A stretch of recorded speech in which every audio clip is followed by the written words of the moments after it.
Selamat pagi pemirsa yang dikasihi oleh Tuhan kita Yesus Kristus. Sebelum kita mendengarkan renungan, mari kita bersatu dalam doa.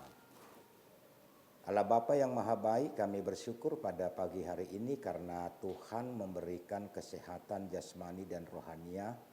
Dan pada pagi hari ini sebelum kami beraktivitas, kiranya Roh Tuhan mengajari kami untuk melakukan pekerjaan kami melalui renungan pagi yang kami dengarkan hari ini. Dalam nama Tuhan Yesus Kristus kami berdoa. Amin. Saudara pemirsa yang dikasihi oleh Tuhan kita Yesus Kristus, renungan pada hari ini Senin tanggal 24 Februari 2025 tertulis dalam surat Rasul Paulus kepada jemaat Efesus pasal 4 ayat 22 demikian bunyinya.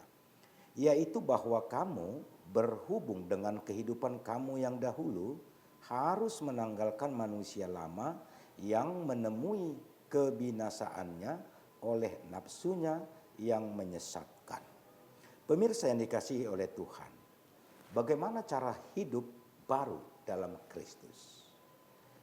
Tak sedikit orang Kristen mengetahui cara hidup baru dalam Kristus, meskipun telah bertahun-tahun, bahkan mungkin berpuluh tahun menjadi Kristen. Secara sederhana, hidup baru dalam Kristus tak lebih dari sekedar meninggalkan pelanggaran dan dosa yang masih kita lakukan. Hidup baru dalam Kristus berarti tidak lagi menuruti keinginan daging yang menuntun ke dalam kebinasaan, tetapi hidup baru dalam tuntunan Roh Kudus setiap hari sebagai jawaban atas keselamatan.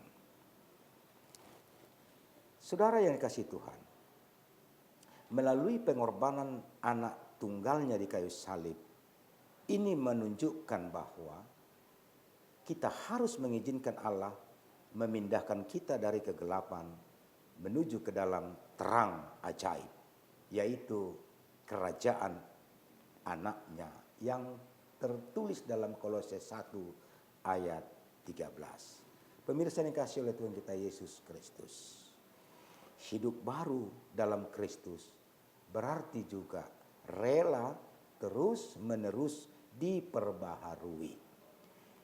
Barang siapa berada dalam Kristus, dia tidak hanya mengalami satu pengalaman pertobatan, tetapi juga terus menerus berseru kepada Tuhan untuk diubah dan diperbaharui oleh Roh Kudus.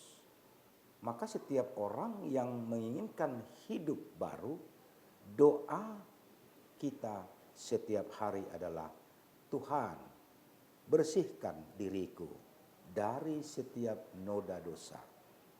Jadikan aku anak yang berkenan kepadamu. Paulus menyoroti bagaimana manusia lama kita sedang dirusakkan oleh keinginan-keinginannya yang menyesatkan. Ia menasihati, hendaklah hati dan pikiranmu dibaharui seluruhnya. Hendaklah kalian hidup sebagai manusia baru yang diciptakan menurut pola Allah, yaitu dengan tabiat yang benar, lurus, dan suci. Kemudian Paulus menuliskan cara-cara untuk menjalani hidup baru. Dikatakan, jangan lagi berbohong, jangan terus marah, berhenti mengumpat, berhenti mencuri. Sebaliknya, kita harus bekerja supaya mendapatkan nafkahnya dengan jujur dan dapat menolong orang yang berkekurangan. Manusia baru kita dalam Kristus memungkinkan kita untuk menjalani kehidupan yang sesuai dengan panggilan kita, dengan terus tunduk mengikuti cara hidup yang dikehendaki juru selamat kita. Oleh karena itu, saudaraku pemirsa yang dikasihi oleh Tuhan kita Yesus Kristus, ingatlah, keselamatan yang kita terima bukanlah karena perbuatan baik yang telah kita lakukan, melainkan karena kasih karunia-Nya semata.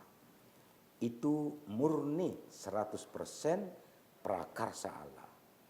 Meninggalkan tabiat manusia lama dan mencoba hidup baru dalam Kristus merupakan sebuah proses yang tak langsung bisa sempurna. Tetapi itulah yang Allah kehendaki harus terjadi dalam kehidupan kita sehari-hari. Amin. Kita berdoa. Terima kasih Allah Bapa karena Tuhan telah mengingatkan kami dalam satu hari ini untuk tetap memperbaharui kehidupan kami dalam kehidupan manusia yang baru sebagaimana yang telah Engkau tebus kami dari segala dosa dan kegelapan.